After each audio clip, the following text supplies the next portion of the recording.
Quinto mandamento. Ele diz: não matarás.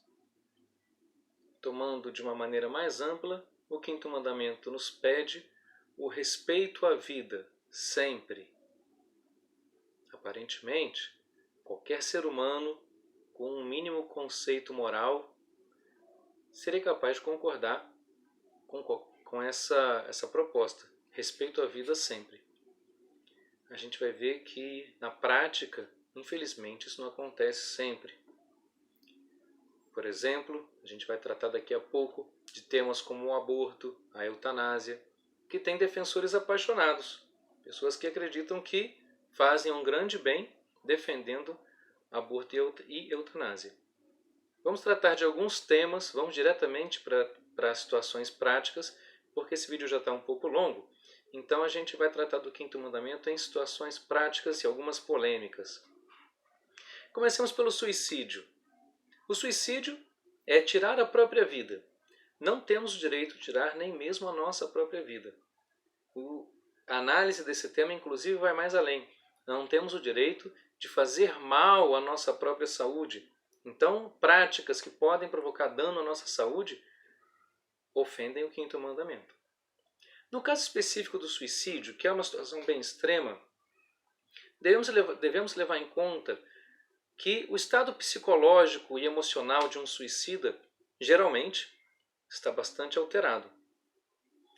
O que pode significar, e é muito provável, que essa pessoa não tem domínio pleno sobre suas ações. Então, embora o seu ato seja grave, ela, não tendo domínio sobre as suas ações, ela estaria isenta de culpabilidade.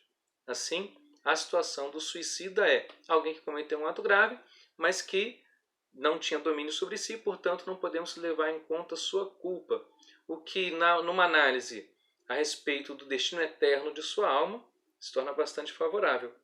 O inferno, a condenação ao inferno depende do ato grave, mas também que a pessoa tenha pleno conhecimento e liberdade no agir. Passemos a outra questão importante, que é a legítima defesa. Em algumas situações se torna necessário que, para defender uma vida, se use de meios que podem vir a provocar a morte do agressor. Esses meios, se forem proporcionais à agressão e se não houver outro meio de interromper essa agressão que não seja tirando a vida do agressor, então temos uma situação legítima. Legítima defesa, o nome já diz. Não se encontra aí uma ofensa ao quinto mandamento, no caso de a pessoa estar agindo em legítima defesa, mas atentem para a proporcionalidade do meio empregado para a defesa e de que o agressor não não tenha sido parado de outro modo. Se houver outro modo de parar a agressão que não seja tirando a vida do agressor, então esse meio deve ser empregado em primeiro lugar. Destaco ainda, no caso de um pai em relação à sua família e de um policial, de um agente público em relação à sociedade, a legítima defesa ela não é somente um direito, mas ela se torna uma obrigação, porque se está defendendo o maior bem, que é a vida. Passemos a uma situação bastante comum hoje e ao longo de toda a história, o uso do álcool. Beber álcool, vinho, cerveja ou qualquer bebida alcoólica pode provocar dano à saúde? Pode. Então, se enquadraria numa ofensa ao quinto mandamento? Não qualquer caso. O beber pode ser medido ou excessivo. Tomar uma taça de vinho ao almoço, beber uma cerveja junto com uma pizza, é totalmente natural. O uso do álcool se torna uma ofensa ao quinto mandamento quando ele se torna excessivo e faz com que a pessoa perca o controle, comece a perder o controle, não precisa estar caindo pela sarjeta, né? No momento em que a pessoa começa a perder o controle sobre si, ela se expõe a perigos e, portanto, ela está incorrendo em ofensa ao quinto mandamento. Cuidado, então, com o uso do álcool. É permitido, mas dentro de uma situação de moderação. E finalmente chegamos aos 2 pontos mais polêmicos. Haveria muitos outros para tratar em relação a esse tema, mas, como eu disse, a gente não vai se estender muito mais. Vamos falar de eutanásia e aborto. A eutanásia é tirar a vida de uma pessoa que requereu isso em função de uma doença, de um grande sofrimento físico. Isso não é permitido, isso ofende ao 5º mandamento. Tirar a vida em qualquer situação ofende ao 5º mandamento. Mas a pessoa estava sofrendo. O cristianismo nos dá outro sentido para o sofrimento. E nós devemos abraçar esse sentido redentor do sofrimento junto à cruz de Cristo. Então não podemos fugir simplesmente do sofrimento através da morte. Além disso, é um ato de caridade permitir que as pessoas se preparem para o mais importante momento de sua vida, que é a morte, porque ali se define o seu destino eterno.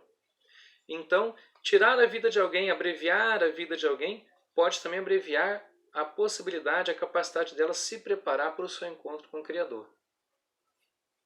Assim, a eutanásia ela não é admitida. Existe uma situação diferente, parecida mas diferente da eutanásia, que significa a suspensão de meios extraordinários de mantenimento da vida. Ou seja, não se trata de tirar a respiração ou a alimentação de alguém que esteja doente ou até mesmo em estado vegetativo. Isso é eutanásia, está errado. Mas existem às vezes medicações dispendiosas, recursos que não estão diretamente ligados à manutenção básica da vida, que, como eu disse, o ar, a alimentação, e que estão com isso prolongando artificialmente a vida de alguém.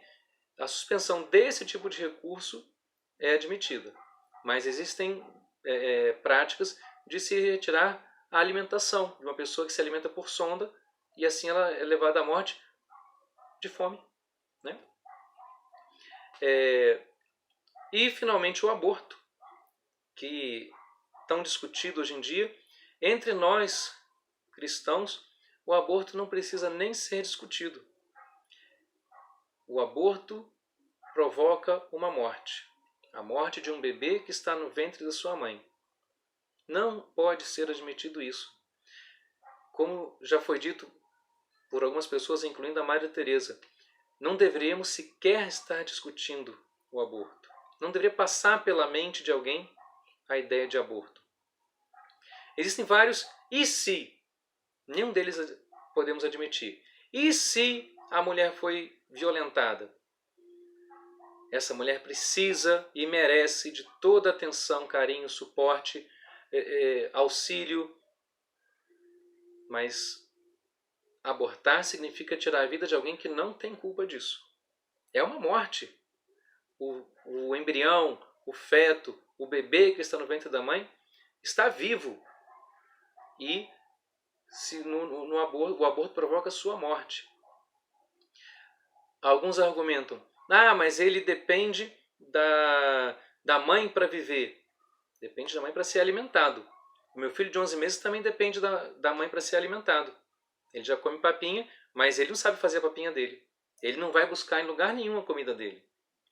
Nem por isso a gente pode imaginar a possibilidade de matá-lo. Então não é porque ele depende da mãe para se manter vivo, da alimentação através da mãe para se manter vivo, que se justifica a sua morte. Ele é outro ser, tem outro DNA. Então não é a mesma pessoa que a mãe. Aquele bordão, meu corpo, minhas regras, é totalmente falacioso, é mesmo um absurdo.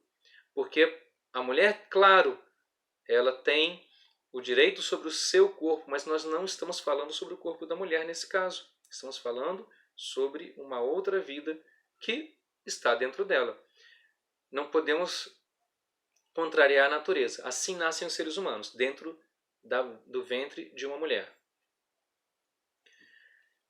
E se, continuando, os e se a mulher está doente e precisa tirar o bebê porque senão ela pode correr risco de vida.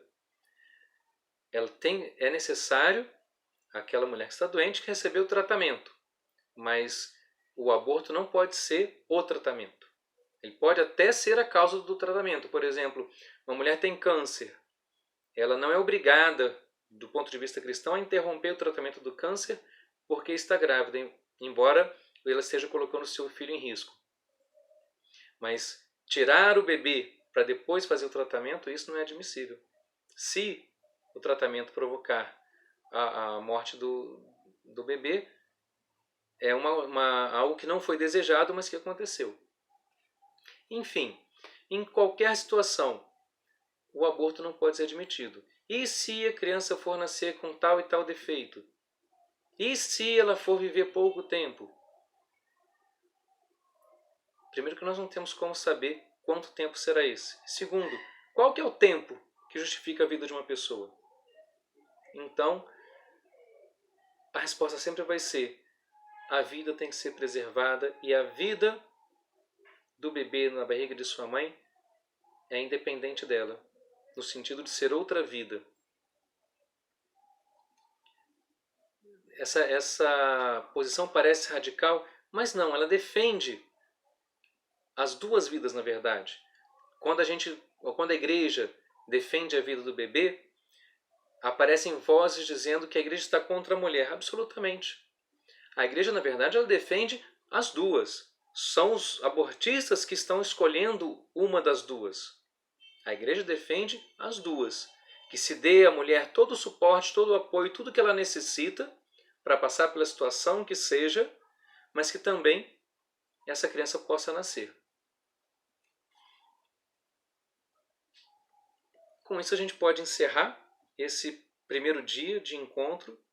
Na semana que vem nós começamos com o 6º mandamento: não pecarás contra a castidade. Prazer estar com vocês. Até o próximo sábado. Fiquem com Deus. Em nome do Pai, do Filho e do Espírito Santo. Amém.